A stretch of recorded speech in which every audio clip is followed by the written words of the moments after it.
അമേരിക്കയുടെ നാവിക ഉപരോധം മൂലം ഇറാന്റെ എണ്ണ കയറ്റുമതി തടസ്സപ്പെടുകയും സാമ്പത്തിക പ്രതിസന്ധി രൂക്ഷമാകുകയും ചെയ്തിരിക്കുകയാണ്.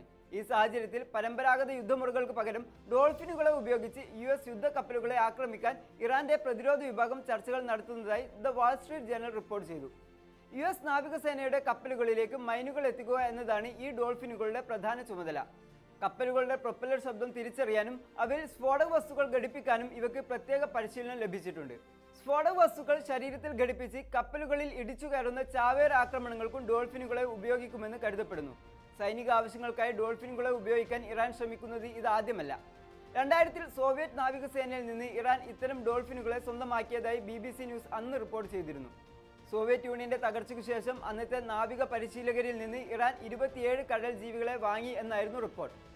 ഡോൾഫിനുകൾക്ക് പുറമെ കടൽ സിംഹങ്ങൾ, നീർനായ്ക്കൾ, ബെലൂഗ തിമിംഗലങ്ങൾ എന്നിവയും ഉണ്ടായിരുന്നു.